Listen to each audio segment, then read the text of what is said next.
चमत्कारिक वनस्पति तंत्र सियारसिंगी। पशु तंत्र के अंतर्गत सियारसिंगी, श्रृगालशंग, सियारसिंगी, गीदड़सिंगी, जम्बुकशंग, जम्बुकी को बहुत महत्व प्राप्त है। इसके विषय में अनेक रोचक तथ्य भले ही वे दंत कथा हों प्रचलित हैं, परंतु ये सत्य है कि सियारसिंगी का अस्तित्व है अवश्य और तांत्रिक चमत्कारों से आपूरित भी होता है। परंतु मुख्य प्रश्न यह है कि क्या बाजार में मिलने वाली सियारसिंगी असली होती है। इसकी उत्पत्ति और उपलब्धि के विषय में बहुप्रचलित धारणा है कि श्रृगाल जम्बुकी के माथे पर एक सींग होता है, उसी को सियारसिंगी कहते हैं।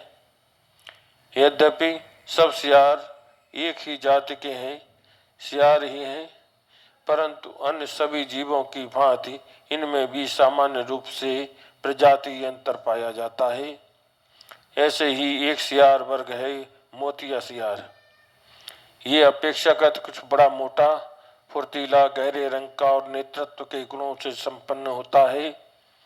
जैसे देसी बंदरों में भी कोई कोई बहुत मोटा, ताजा, भारी भरकम, हिंसक, उग्र, तानाशाह प्रवृत्ति वाला भी दिख पड़ता है। वो जिस समूह में होता है सारे बंदर उसी के नियंत्रण में रहते हैं। वो अपने समूह का महंत होता है। महंत बंदरों में एक और होता है सुपर महंत। वो भी भारी भरकम लेकिन निरा एकाकी रहता है। शायद वो किसी कुंठा के कारण बीतराग हो चुका होता है। समूह के प्रति उसमें लगाव नहीं रहता, परंतु व्यक्तिवादी स्वभाव के कारण वो अपने खाने पीने का ध्यान चौकस रखता है। इस नाते वो समूह वाले महंतों से कहीं अधिक बलिष्ठ, मोटा, ताजा और निर्भय होता है। फिर भी वो आक्रमण बहुत कम करता है। उपद्रव और अराजकता के बदले उसमें आत्मरक्षा, आराम तलबी और एकांत सेवन की प्रवृत्ति अधिक पाई जाती है। एक तरह से वो परमहंस होता है। बोलचाल की भाषा में उसे अकेलवा कहते हैं। शायद उसी की जीवन सारणी को देखकर गुरुदेव टैगोर ने कहा था, एकला चलो रे। अस्तु, महंत बंदर की तरह एक महंत सियार भी होता है, उसी मोतिया वर्ग का। संभव है वो यही सामान्य सियार हो और अपने डील डॉल स्वभाव, नेतृत्व शक्ति, महंतपन के कारण मोतिया कहा जाता है। परंतु ये निश्चित है कि सामान्य नर सियारों में इतनी विशिष्टता नहीं पाई जाती। शारीरिक और स्वभावगत विशेषता इसमें अधिक होती है।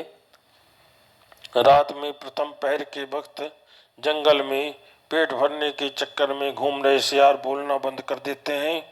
उस समय लगभग आधी रात, दोपहर रात बीतते बीतते तो उस मोतिया महंत पर एक तरह की सनक जुनून सवार हो जाता है और वो अपने स्वाभाविक स्वर के गाने चिल्लाने लगता है।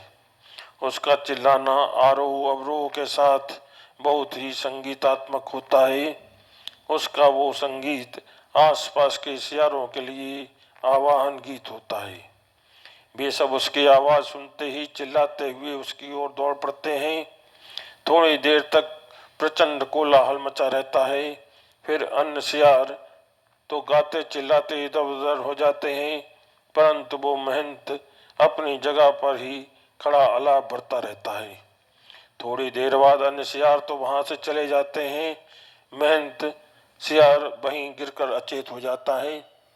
प्रातःकालीन वायु का स्पर्श उसे जगाता है।